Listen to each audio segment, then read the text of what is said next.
CGI D Y Chandrachud साहब का कार्यकाल खत्म होने की ओर है और उन्होंने अपने उत्तराधिकारी यानी कि भारत देश के सर्वोच्च न्यायालय के सर्वोच्च न्यायाधीश इनको कहेंगे यानी कि सीजीआई ऑफ इंडिया अगले संजीव खन्ना उनका नाम भी उन्होंने प्रस्तावित कर दिया है। तो अगले सीजीआई भी प्रस्तावित हो चुके हैं, उनका कार्यकाल खत्म होने वाला है। लेकिन डीवाई चंद्रचूड़ साहब का जो कार्यकाल है वो याद रखा जाएगा, बेहतरीन कार्यकाल उनका रहा है। और डीवाई चंद्रचूड़ साहब का जो कार्यकाल रहा वो उनके जो फैसले रहे सरकार के खिलाफ तमाम फैसले उनके रहे, जबकि पूरे देश को लगा कि फैसला नहीं आ पाएगा, उस वक्त भी फैसला आया और लोगों को लगा कि सरकार को खुश करने वाला फैसला देंगे, तो उस वक्त भी उनका फैसला आया। और फैसला जो था वो हमेशा जैसा कि उनका रहता है कानून के पक्ष में, संविधान की भावना के अनुरूप, और किसी को खुशी हो किसी को तकलीफ़ हो उसकी परवाह नहीं, केवल जस्ट और फेयर यानी कि बिल्कुल सटीक न्याय उन्होंने हमेशा दिया। और सटीक न्याय देने के लिए हमेशा वो जाने जाएंगे, उनको और लोग उनको हमेशा चर्चा में रखेंगे, भारत देश उनको हमेशा याद रखेगा, चर्चाओं में रखेगा। तो सीजीआई साहब का कार्यकाल समाप्ति की ओर है। दूसरा, प्रधानमंत्री मोदी जी आप देख रहे हैं लगातार उनकी जो मुश्किलें हैं वो बढ़ती ही जा रही हैं, क्योंकि राहुल गांधी नेता विपक्ष बने हैं और राहुल गांधी के नेता विपक्ष बनने के बाद से तमाम मोर्चों पर, चाहे वो जम्मू कश्मीर का चुनाव हो, चाहे वो हरियाणा का चुनाव हो, तमाम चुनाव जो हैं, अभी कुछ चुनाव हुए हैं और काफ़ी चुनाव अभी होने बाकी हैं, और जिस तरीके से राहुल गांधी और विपक्ष के तमाम नेता उनको घेरते हुए नज़र आते हैं, तो मोदी जी की मुश्किलें भी काफ़ी हद तक बढ़ी हुई हैं और उनको काफ़ी संघर्ष करना पड़ रहा है अपने दो जो कार्यकाल उनके निकले हैं उनके मुकाबले। क्योंकि पिछले 2 कार्यकालों में चाहे स्टेट की बात हो चाहे केंद्र सरकार की बात हो, नेता विपक्ष के पद जो थे अधिकतर खाली थे, और कोई भी नेता विपक्ष अगर था भी तो इतना मजबूत नहीं था। लेकिन इस बार जो है राहुल गांधी विपक्ष में मजबूत नेता बनकर उभरे हैं और मोदी जी की जो राह है उसमें आप सब लोग देख रहे हैं किस तरीके से वो काम कर रहे हैं, उनका भी काम काबिल तारीफ़ है। दूसरा बात करेंगे कि अभी देश में जो एक गतिविधि हुई महाराष्ट्र में, एक बड़े नेता थे बाबा सिद्दीकी, उनकी हत्या हुई, पूरे देश ने देखा, टेलीविज़न पर लंबे लंबे डिबेट आए, कवरेज आए। लॉरेंस बिश्नोई जो एक गैंगस्टर है आप सब जानते हैं, अपराधी हैं, लॉरेंस बिश्नोई ने उनकी हत्या की बात की, जो जिम्मेदारी थी उन्होंने ली, लॉरेंस बिश्नोई ने उस जिम्मेदारी को लिया।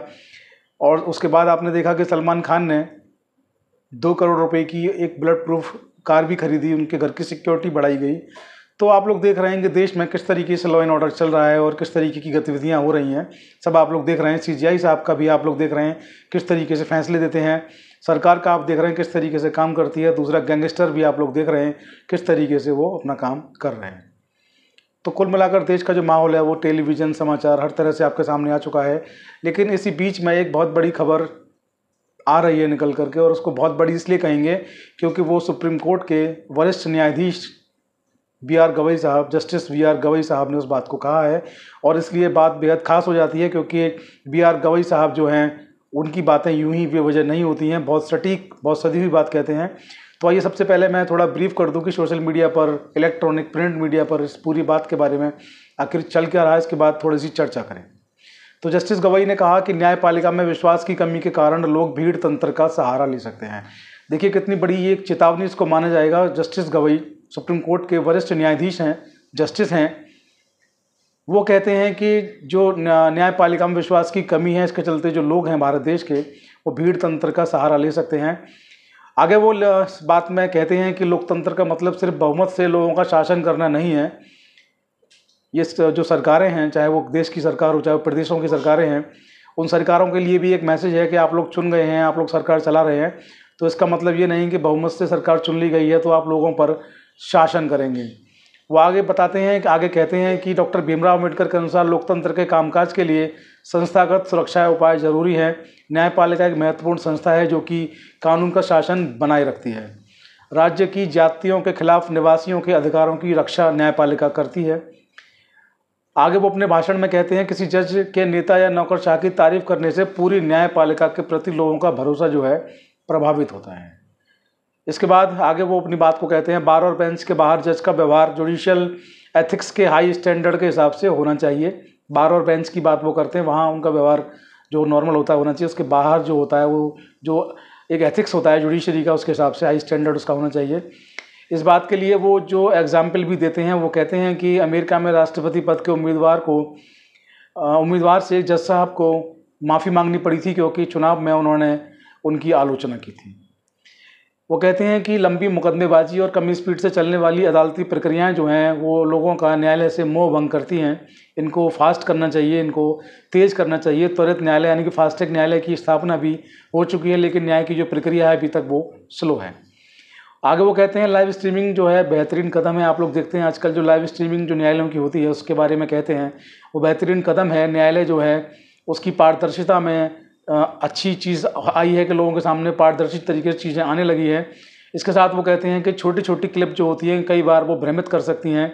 ऐसा नहीं होना चाहिए, छोटी क्लिप नहीं होनी चाहिए, पूरी स्ट्रीमिंग पूरी देखनी चाहिए लोगों को, जिससे कि समझ में आए कि न्याय क्या है। छोटी छोटी क्लिप्स जो होती हैं कई बार वो समस्या पैदा कर देती हैं, कई बार वो कन्फ्यूज़न पैदा कर देती हैं कि आखिर ऐसा क्या है, आखिर ऐसा क्यों हुआ है। ये सारी बातें हैं जो उन्होंने कहीं लास्ट में उन्होंने कहा कि लाइव स्ट्रीमिंग जो है इसके लिए गाइडलाइन बनाया जाना बेहद ज़रूरी है। लाइव स्ट्रीमिंग की तारीफ़ खुलकर की, क्योंकि लोग जो हैं देश में कहीं भी हों, घर बैठे सुप्रीम कोर्ट हो, हाई कोर्ट हो, उसकी कार्रवाई को देख सकते हैं।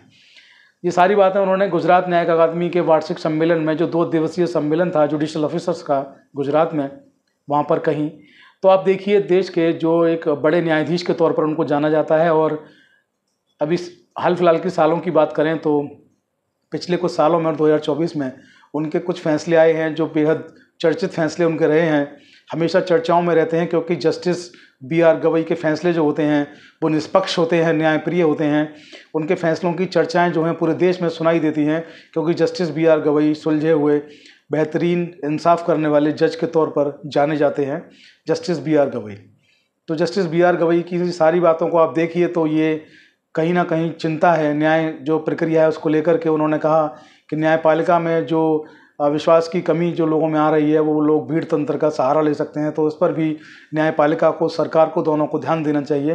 तमाम बातें जो उन्होंने यहाँ पर कही हैं इसका भी न्यायपालिका को और सरकार को, दोनों को ध्यान देना चाहिए। सरकार को ये भी ध्यान देना चाहिए जो उन्होंने कहा, न्यायपालिका के अधिकारियों को भी ध्यान देना चाहिए जो उन्होंने यहाँ पर कहा है कि किसी नेता की या किसी नौकरशाह की, किसी अफसर की ज़्यादा तारीफ भी नहीं करनी चाहिए। इसके साथ बी.आर. गवई साहब ने एक बहुत बड़ी बात भी कही। उन्होंने कहा किसी जज का अपनी जो उसकी एक जजशिप होती है उससे इस्तीफ़ा दे करके और चुनाव लड़ना जो होता है वो उसकी गरिमा के अनुरूप नहीं है। इससे लोगों में भ्रम पैदा होता है, इससे लोगों के मन में गलत संदेश जाता है। तो जुडिशियल अफसर जो होते हैं, जज होते हैं, न्यायमूर्ति होते हैं, उनको चुनावों से दूर रहना चाहिए और किसी नेता या किसी अधिकारी की तारीफ भी उनको नहीं करनी चाहिए। वो उनके स्टैंडर्ड एथिक्स जो हैं जुडिशरी के, उसके खिलाफ होता है। तो कुल मिलाकर देश की प्रति चिंता जो है उन्होंने व्यक्त कर दी है। और इस चिंता को व्यक्त करने के बाद चूँकि CJI DY चंद्रचूड़ का कार्यकाल समाप्त हो रहा है, अगले जो CJI बनने वाले हैं उनको इस पर बेहद ध्यान देना होगा। और यकीनन जो है प्रधानमंत्री मोदी जी के माथे पर भी इस बात को सुन करके पसीना तो आया होगा, क्योंकि जस्टिस हैं, सुप्रीम कोर्ट के वरिष्ठ जज हैं, उनकी बात को हल्के में कोई सरकार भी नहीं ले सकती। और प्रधानमंत्री जी को भी इस पर सोचना चाहिए, मोदी जी को इन चीज़ों को लेकर सोचना चाहिए, ठोस कदम, ठोस रणनीति बनानी चाहिए। और जहां उनको लगता है कि कानून बनाए जाने की आवश्यकता है नए, जैसे कि न्यायालयों में स्पीडी ट्रायल जो होता है, त्वरित न्याय जो होता है, फास्ट ट्रैक कोर्ट बन चुकी हैं लेकिन न्याय फास्ट नहीं हो रहा है, तो वहाँ पर भी न्यायालय को, सुप्रीम कोर्ट को, हाई कोर्ट्स को और सरकार को भी वहाँ पर गाइडलाइन बनानी चाहिए। और लोगों के प्रति जो जस्टिस ने आगाह किया और लोगों के मन की बात को यहाँ पर कहा है, इन चीज़ों को ध्यान में रखते हुए लोगों को त्वरित और जल्दी न्याय प्रदान करना चाहिए। तो आज की वीडियो में इतना ही। आप लोग वीडियो को शेयर करना ना भूलें। जय हिंद, जय भारत, नमस्कार।